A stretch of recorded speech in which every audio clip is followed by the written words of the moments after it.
Hello my dear friends, कैसे हो आप लोग। आई होप आप सभी बहुत ही अच्छे होंगे। तो हम पढ़ रहे हैं क्लास 10 का केमिस्ट्री चैप्टर 2, जिसका नाम है अम्ल, भस्म तथा लवण। इस चैप्टर का एक लेक्चर पहले ही दे चुका है, जिसमें हमने जाना था कि अम्ल क्या होता है, भस्म क्या होता है, यानी कि अम्ल और भस्म का परिभाषा जाने थे। इसके साथ साथ हमने जाना था कि आर्हेनियस के द्वारा अम्ल और भस्म का परिभाषा कैसा था, ठीक है। और उसके साथ साथ हमने जाना था कि कुछ रसायन अभिक्रियाओं के बारे में, कुछ अभिक्रिया करा के देखे थे, ठीक है। तो आज की इस वीडियो में हम जानेंगे कि अम्ल के प्रकार के बारे में और भस्म के प्रकार के बारे में, पीएच मान के बारे में जानने वाले हैं। इसके साथ साथ हम जानेंगे लौन और लौन के प्रकार के बारे में। तो आइए सबसे पहले हम जान लेते हैं अम्ल के प्रकार। अम्ल के प्रकार, अम्ल के प्रकार। अम्ल के कितने प्रकार होते हैं? तो दो प्रकार होते हैं। कितने प्रकार? दो प्रकार होते हैं। पहला क्या होता है? तो प्रबल अम्ल। पहला प्रबल अम्ल, प्रबल अम्ल। और दूसरा क्या होता है? तो दुर्बल अम्ल। क्या होता है? तो दुर्बल अम्ल, दुर्बल अम्ल, दुर्बल अम्ल। यानी कि प्रबल अम्ल को इंग्लिश में क्या बोला जाता है? तो स्ट्रॉन्ग एसिड, स्ट्रॉन्ग एसिड। और इसको क्या बोला जाता है? तो weak acid, weak acid, strong acid and weak acid. सबसे पहले हम जानेंगे प्रबल अम्ल क्या होता है। हमारा टॉपिक क्या रहेगा? प्रबल अम्ल। प्रबल अम्ल यानी कि स्ट्रॉन्ग एसिड, स्ट्रॉन्ग एसिड। प्रबल अम्ल किसे कहते हैं? तो हमने अम्ल का परिभाषा कैसे जाना था? आर्हेनियस के द्वारा। तो वह पदार्थ जो जल में घुलकर H+ आयन प्रदान करता है उसे अम्ल कहते हैं। यहाँ पे प्रबल अम्ल किसे कहेंगे, यानी स्ट्रॉन्ग एसिड किसे कहेंगे? तो वह अम्ल जो जल में पूरा घुलकर, वह अम्ल जो जल में पूरा घुलकर H+ आयन देता है उसे क्या बोलेंगे? प्रबल अम्ल यानी कि स्ट्रॉन्ग एसिड बोलेंगे, ठीक है। तो वह अम्ल क्या लिखेंगे? वह अम्ल जो जल में पूरा घुलकर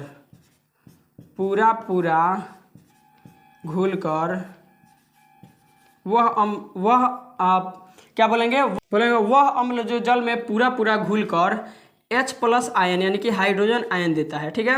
वह अम्ल जो जल में पूरा घुलकर H+ आयन देता है उसे बोलेंगे प्रबल अम्ल। जैसे कि एग्जाम्पल में बात किया जाए, एग्जाम्पल में तो क्या हो जाएगा? तो HCl जो है स्ट्रॉन्ग बेसिक एसिड में आता है। H2SO4, ये क्या है? हाइड्रोक्लोरिक अम्ल है। ये क्या है? तो सल्फ्यूरिक अम्ल है। नाइट्रिक अम्ल भी इसी में आता है, HNO3, ठीक है, इत्यादि ETC। तो ये क्या है? तो स्ट्रॉन्ग बेसिड है, ये क्या है? तो स्ट्रॉन्ग एसिड है। स्ट्रॉन्ग एसिड यानी कि प्रबल अम्ल किसे बोलेंगे? तो वह अम्ल जो जल में पूरा घुलकर H+ आयन देता है उसे बोलेंगे स्ट्रॉन्ग एसिड। जैसे कि हाइड्रोक्लोरिक अम्ल, H2SO4 यानी कि सल्फ्यूरिक अम्ल और नाइट्रिक अम्ल, ठीक है। दूसरा क्या है? तो दुर्बल अम्ल है। दूसरा क्या है हमारा? तो दुर्बल अम्ल, दुर्बल अम्ल यानी कि वीक एसिड, वीक एसिड किसे बोलेंगे?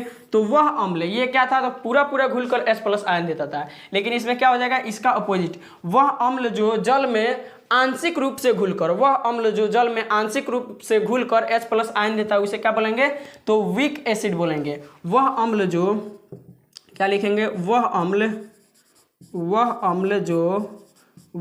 जो जल में आंशिक रूप से घुलकर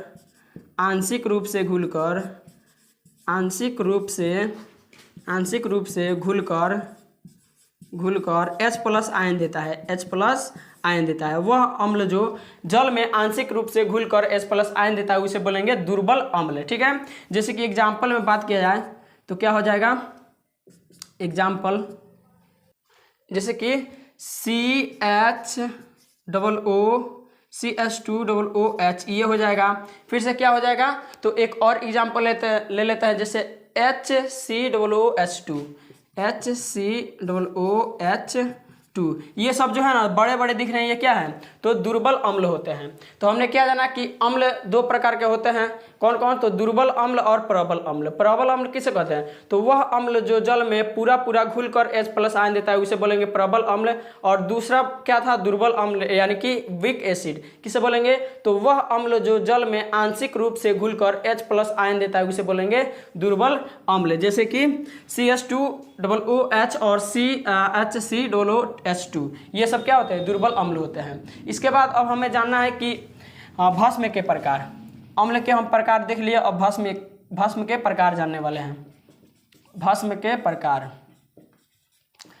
भस्म के प्रकार, तो भस्म के प्रकार भी दो होते हैं। भस्म के प्रकार कितना होता है, दो होते हैं। पहला क्या हो जाएगा, तो पहला इसमें क्या था, तो प्रबल अम्ल, तो इसमें क्या हो जाएगा, प्रबल भस्म, प्रबल भस्म, प्रबल भस्म यानी कि स्ट्रॉन्ग बेस, क्या हो जाएगा,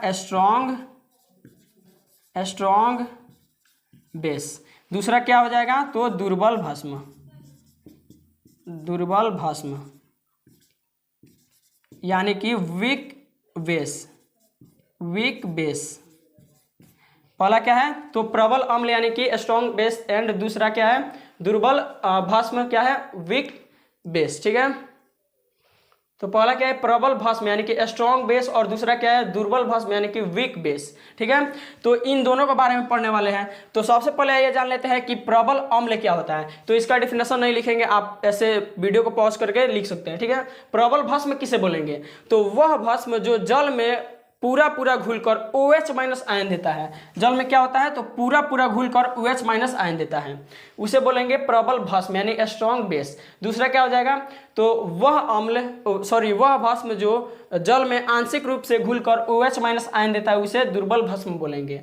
वह अम्ल जो जल में आंशिक रूप से घुलकर OH- आयन देता है उसे बोलेंगे दुर्बल भस्म यानी कि वीक बेस, ठीक है। जैसे कि एग्जाम्पल में बात किया जाए तो इसके एग्जाम्पल में क्या क्या हो जाएगा, तो इसमें हो जाएगा सोडियम हाइड्रोक्साइड NaOH, इसके साथ साथ पोटेशियम हाइड्रोक्साइड हो जाएगा, पोटेशियम हाइड्रोक्साइड इत्यादि, ठीक है। ये सभी जो है ना स्ट्रॉन्ग बेस है, ठीक है। अगर बात करें दुर्बल भस्म यानी कि वीक बेस, तो इसमें क्या हो जाएगा, calcium hydroxide, calcium hydroxide, magnesium hydroxide हो जाएगा MgOH2। इस प्रकार से क्या होगा, ऐसे और सारा है।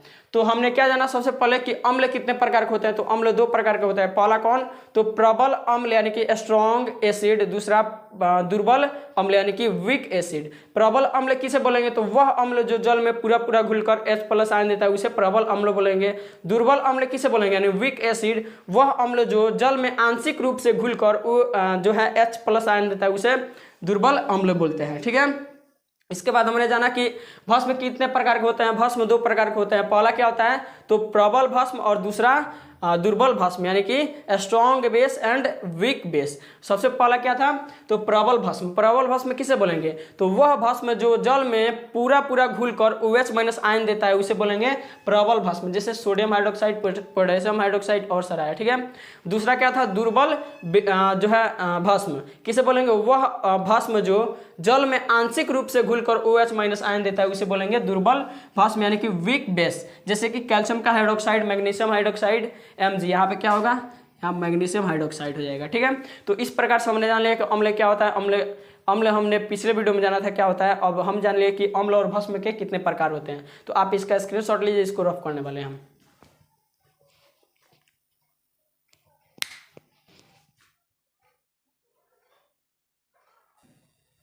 तो अब हम जानना है कि pH स्केल के बारे में। किसके बारे में, pH स्केल के बारे में जानना है। pH स्केल क्या होता है, अगला टॉपिक क्या है, तो pH स्केल।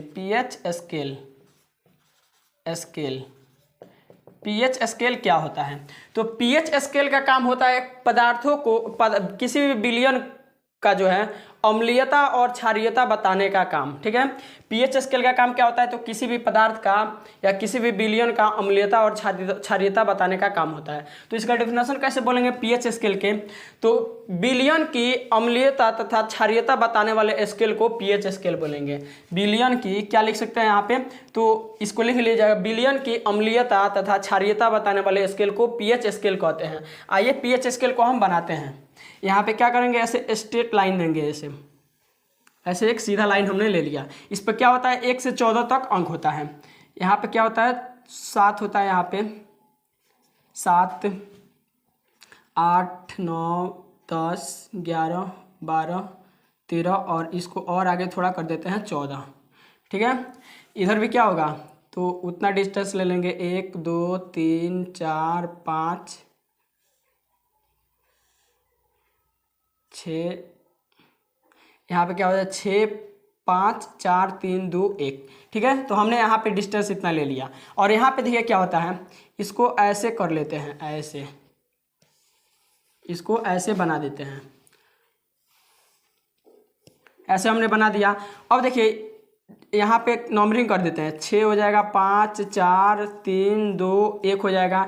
ये 6 के बाद 7, 7 के बाद क्या होगा, 8 होगा, 9 होगा, 10 होगा, 11 होगा, 12 होगा, 13 होगा, यहाँ पे 14 हो जाएगा, यानी कि 14। ठीक है, यहाँ पे देखिए जिस पदार्थ का pH मान 7 होता है, जिस पदार्थ का pH मान 7 होता है वो कैसा होता है, तो उदासीन होता है। कैसा, तो उदासीन, उदासीन, उदासीन। जिस भी पदार्थ का pH मान 7 होता है वो कैसा होता है, तो उदासीन होता है। ये आपको याद रखना है कि जिस पदार्थ का pH मान 7 होता है वो कैसा होता है, तो उदासीन होता है। अब देखिए यहाँ से जैसे 7 से हम बाएं साइड बढ़ेंगे तो इधर होता है अम्ल, 7 से कम क्या होता है, अम्ल होता है, और 7 से ज़्यादा भस्म होता है। 7 से कम अम्ल और 7 से ज़्यादा भस्म। जैसे से 7 से हम बाईं तरफ बढ़ते जाएंगे वैसे वैसे अम्लीयता बढ़ता जाता है। क्या होता है, अम्लीयता बढ़ता जाता है। ठीक है, क्या होता है, अम्लीयता बढ़ता है, अम्लीयता, अम्लीयता बढ़ता है, अम्लीयता बढ़ता है। जैसे जैसे हम pH स्केल के बाईं तरफ जाएंगे, 7 से बाईं तरफ, वैसे वैसे अम्लीयता बढ़ेगा। ठीक है, और जैसे जैसे हम pH स्केल के दाईं तरफ जाएंगे 7 से, वैसे वैसे क्या होगा, होगा यहाँ पे तो क्षारीयता बढ़ता है। इधर क्या होगा, तो क्षारीयता बढ़ता है, क्षारीयता बढ़ता है, बढ़ता है। जैसे जैसे हम 7, अगर 7 किसी भी पदार्थ का या किसी भी विलयन का pH मान अगर 7 होता है तो वो कैसा होता है, उदासीन होता है। जैसे जैसे अगर 7 से कम होगा, अगर 7 से किसी भी पदार्थ का pH मान 7 से कम होता है कैसा होगा, अम्लीय होगा, अम्लीय नेचर का होगा। और 7 से अगर ज़्यादा हो pH मान तो कैसा होगा, भास्मिक नेचर यानी क्षारीय नेचर का होगा। ठीक है, तो यहाँ पे देखिए 7 पर क्या होता है, उदासीन। जैसे जैसे 7 से हम बाएं तरफ आएंगे, 6, 5, 4, 3, 2, 1 ऐसे आएंगे तो क्या होगा, अम्लीयता बढ़ता चला जाता है। ठीक है, अब देखिए यहाँ पे 7 से जैसे आगे बढ़ेंगे वैसे क्या होगा, क्षारीयता बढ़ता जाएगा।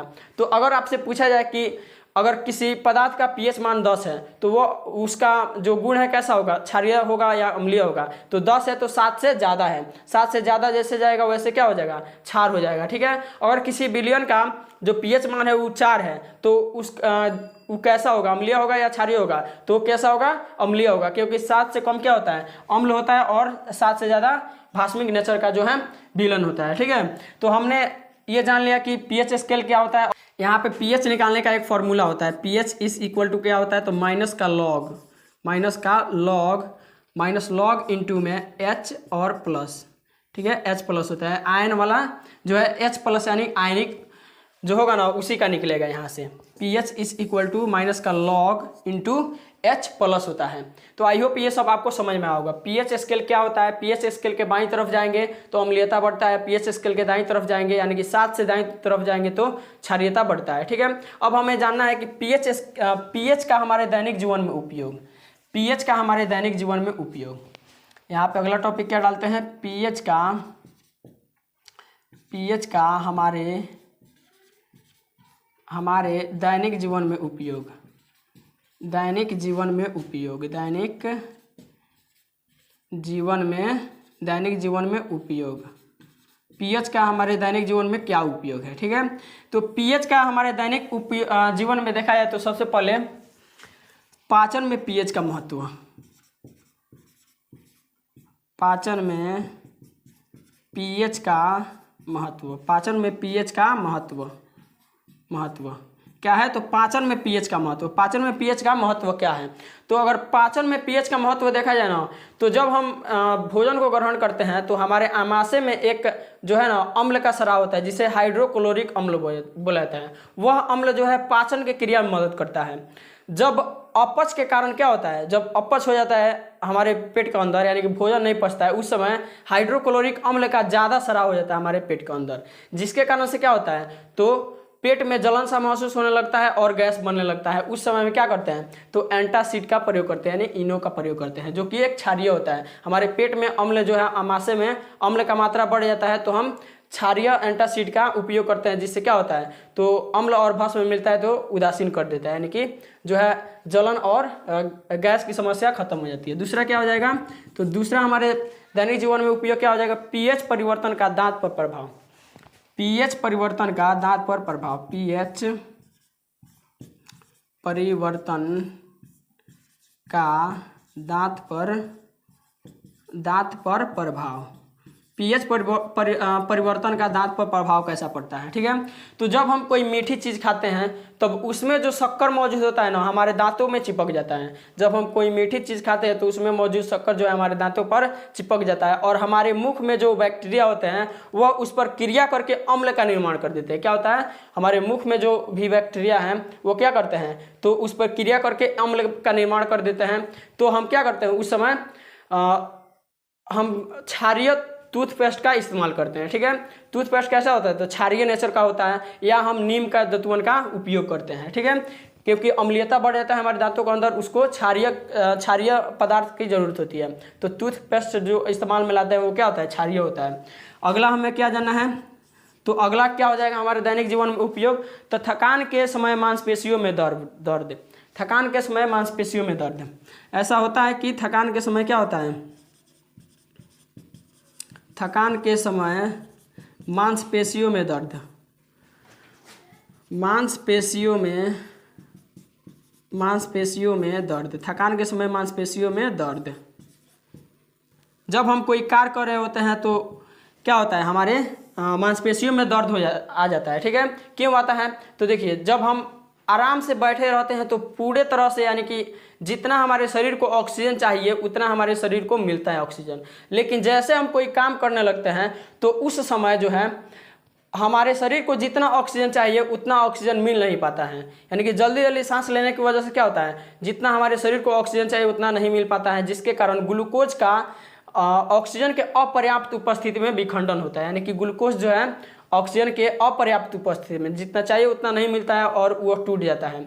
उसी कारण से क्या होता है, मांसपेशियों में लैक्टिक अम्ल का निर्माण होता है, जिसे लैक्टिक अम्ल बोला जाता है, उसका निर्माण होता है मांसपेशियों में, और जिसके कारण से क्या होता है, हमारे मांसपेशियों में दर्द की समस्या आती है, ठीक है। तो अगला क्या जानना है, तो बर्तन के धब्बों को दूर करना क्या है, तो बर्तन के धब्बों को दूर करना, बर्तन के धब्बों को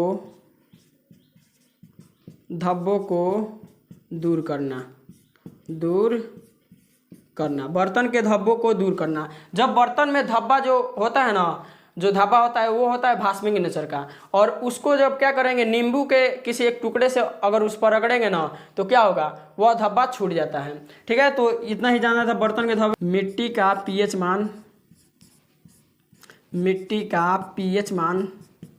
पीएच मान और पीएच और जलीय जीव।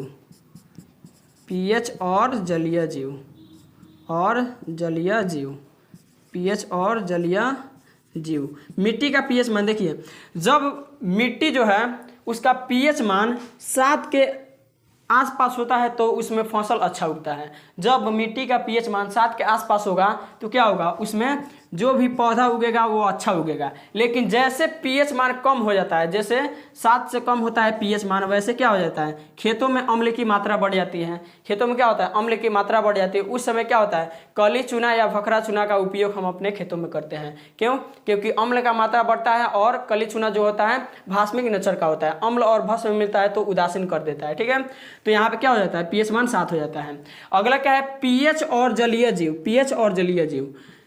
जलीय जीव जो है, जल में पीएच मान सामान्य रूप से रहता है तो उसमें जलीय जीव आराम से रहते हैं। लेकिन किसी कारणवश, जैसे अम्लीय वर्षा होने के कारण से या किसी और कारण से जल का पीएच मान घट जाता है, जिसके कारण से जल में उसका जीवन संकट में आ जाता है, ठीक है। तो जैसे ही क्या होता है, अम्लीय वर्षा होने के कारण से या किसी और कारण से जल में पीएच मान कम हो जाता है, जल में पीएच मान कम हो जाता है, उसके कारण से क्या होता है, जल में रह रहे जीवों के जीवन जो है खतरे में आ जाता है। तो ये था हमारे दैनिक जीवन में अम्ल का यानी कि pH मान का उपयोग। ठीक है, अब हम जानेंगे कि लवण क्या होता है और लवण के प्रकार क्या होते हैं। ठीक है, तो आप इसका स्क्रीनशॉट लीजिए, इसको हम रफ करने वाले हैं।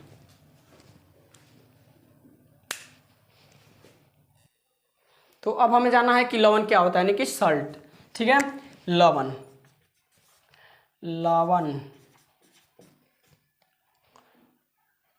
लवण किसे कहते हैं, यानी कि SALT, सल्ट। ठीक है, किसे बोलेंगे, तो अम्ल तथा भस्म की अवक्रिया के पश्चात प्राप्त होने वाले पदार्थ को लवण कहते हैं। अम्ल तथा भस्म की अवक्रिया के पश्चात प्राप्त होने वाले पदार्थ को लवण कहते हैं। अम्ल तथा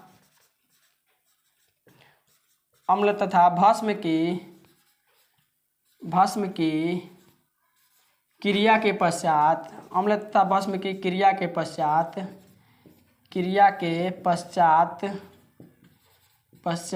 प्राप्त पदार्थ को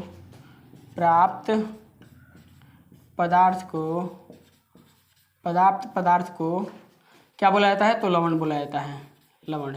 ठीक है, लवण कहते हैं। अम्ल तथा भस्म की अवक्रिया के पश्चात प्राप्त पदार्थ को क्या कहते हैं, तो लवण कहते हैं। लवण के जो है 3 प्रकार होते हैं। कितने लवण के प्रकार,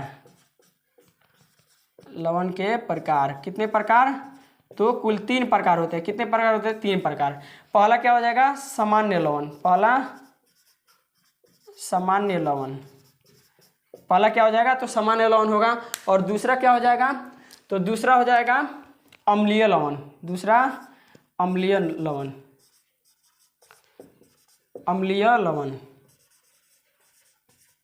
दूसरा अम्लीय लवण। दूसरा क्या हो जाएगा, तो अम्लीय लवण हो जाएगा, अम्लीय लवण। तीसरा क्या हो जाएगा, तो भास्मिक लवण हो जाएगा। क्या हो जाएगा, भास्मिक लवण। पहला क्या हो जाएगा, तो सामान्य लवण, दूसरा अम्लीय लवण और तीसरा भास्मिक लवण। एक एक करके इन तीनों के बारे में हमें पढ़ना है। सबसे पहले सामान्य लवण किसे कहते हैं, तो सामान्य लवण किसे बोलेंगे, आइए जानते हैं। सामान्य लवण किसे बोलेंगे, तो प्रबल अम्ल तथा प्रबल भस्म की क्रिया के पश्चात प्राप्त लवण को सामान्य लवण बोलेंगे। प्रबल अम्ल तथा प्रबल भस्म की अवक्रिया के पश्चात प्राप्त होने वाले लवण को क्या बोलेंगे, सामान्य लवण बोलेंगे। प्रबल अम्ल और प्रबल भस्म। ठीक है, प्रबल अम्ल तथा प्रबल अम्ल तथा प्रबल भस्म की अवक्रिया से प्राप्त होने वाले पदार्थ को क्या बोलेंगे, प्राप्त होने वाले लवण को सामान्य लवण बोलेंगे। दूसरा क्या है, तो अम्लीय लवण। अम्लीय लवण किसे बोलेंगे, तो प्रबल अम्ल अम्लीय लवण है, इसलिए प्रबल अम्ल और दुर्बल भस्म की अवक्रिया से प्राप्त होने वाले लवण को अम्लीय लवण बोलेंगे। क्या होगा, प्रबल, इसमें प्रबल अम्ल होगा, प्रबल अम्ल और क्या होगा, दुर्बल भस्म, प्रबल अम्ल और दुर्बल भस्म। वह क्या बोलेंगे, तो प्रबल अम्ल तथा दुर्बल भस्म की अवक्रिया से प्राप्त होने वाले लवण को अम्लीय लवण बोलेंगे। और भास्मिक लवण किसे बोलेंगे, भास्मिक लवण। तो इसमें क्या होगा, प्रबल भस्म और दुर्बल अम्ल। क्या होगा, दुर्बल अम्ल। प्रबल भस्म तथा दुर्बल अम्ल की अवक्रिया से प्राप्त होने वाले लवण को क्या बोलेंगे, तो भास्मिक लवण बोलेंगे। तो हमने जाना कि लवण क्या होता है, तो लवण अम्ल तथा भस्म की अवक्रिया के पश्चात प्राप्त होने वाले पदार्थ को लवण कहते हैं। लवण होता है 3 प्रकार का। पहला क्या होगा, सामान्य लवण। सामान्य लवण किसे कहेंगे, तो प्रबल अम्ल और प्रबल भस्म की अवक्रिया से प्राप्त होने वाले लवण को किसे बोलेंगे, तो सामान्य लवण बोलेंगे। अम्लीय लवण किसे कहेंगे, तो प्रबल अम्ल और दुर्बल भस्म की अवक्रिया से प्राप्त होने वाले पदार्थ को क्या बोलेंगे, प्राप्त होने वाले लवण को क्या बोलेंगे, तो अम्लीय लवण बोलेंगे। और भास्मिक लवण किसे बोलेंगे, तो प्रबल भस्म और दुर्बल अम्ल की अवक्रिया से प्राप्त होने वाले लवण को क्या बोलेंगे, तो भास्मिक लवण बोलेंगे। तो आई होप ये सभी बातें आपको समझ में आई होगी। तो चलिए अगले वीडियो में मिलते हैं, आप इसका स्क्रीनशॉट ले सकते हैं।